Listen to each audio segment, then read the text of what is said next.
সাকিব আল হাসান সম্পর্কে আপনাদের কোনো আইডিয়া আছে, কোনো ধারণা আছে সাকিব আল হাসানকে? হ্যালো ভিউয়ার্স, আমি শাওন। আজকে কথা বলতেছি পিএসএল প্রসঙ্গে। আমরা বাংলাদেশের মানুষ, আমরা পিএসএল খেলাটাকে দেখি এবং আমরা জানি যে আমাদের বাংলাদেশ টিম থেকে বেশ কয়েকজন প্লেয়ারের নাম এবারে ড্রাফটে থাকলেও আমি সবার নাম বলতেছি না। আমি স্পেশালভাবে বলি যে এটা সম্পূর্ণ ক্রিকেট, এটা রাজনৈতিক ইস্যু আপনারা ধরবেন না, কারণ রাজনৈতিক খেলার মধ্যে না আনাটাই ভালো।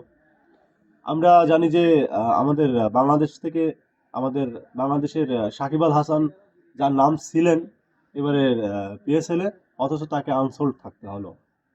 আমি জানি না যে আইপিএল এর মতো এদের কোনো সুযোগ সুবিধা আছে কিনা যে আনসোল্ড প্লেয়ার আবার পরবর্তীতে সোল্ড হয়ে যায় কিনা। তবে সাকিব আল হাসানের মতো প্লেয়ারকে আপনারা আনসোল্ড করে দিচ্ছেন। সাকিব আল হাসান সম্পর্কে আপনাদের কোনো আইডিয়া আছে, কোনো ধারণা আছে সাকিব আল হাসানকে? সাকিব আল হাসানের মতো একজন অলরাউন্ডার পুরো ওয়ার্ল্ড যেখানে মিলাতে পারে না ভাই, সেখানে আপনারা মাত্র 1 কোটি টাকা দিয়ে প্লেয়ারটাকে ড্রাফটের নাম লেখানোর পরে তাকে আপনারা আনসোল্ড অবস্থায় রাখলেন। মানে এটা কি একটা মজা? না, তাছাড়া অন্য কিছু না।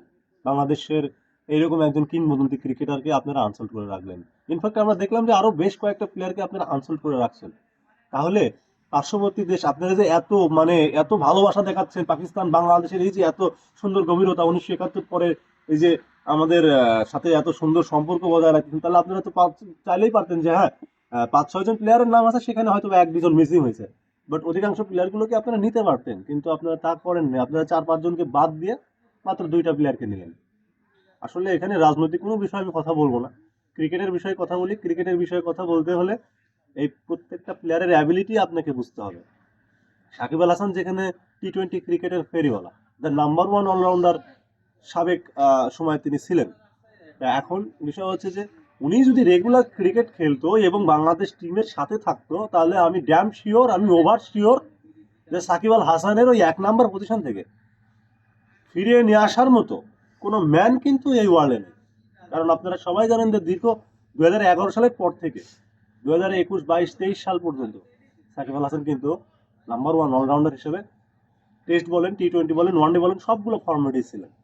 তা আজকে ওনার মতো একজন প্লেয়ারকে আপনারা আনসোল্ড করে রাখলেন, এটা আমার নিজের ব্যক্তিগতভাবে আমার খুবই খারাপ লেগেছে। এবং আমি মনে করি যে বাংলাদেশে যারা ক্রিকেট প্রেমী আছেন, যারা সাকিব আল হাসান ভক্ত, তারা অবশ্যই বিষয়টাকে খুব ভালোভাবে দেখেন নাই। তো ভুল ত্রুটি ক্ষমা সুন্দর দৃষ্টিতে দেখবেন, কারণ কথা বলতে গেলে দু একটা ভুল হয়ে যায়। তো সবার প্রতি আবারও আন্তরিক শুভেচ্ছা, ধন্যবাদ।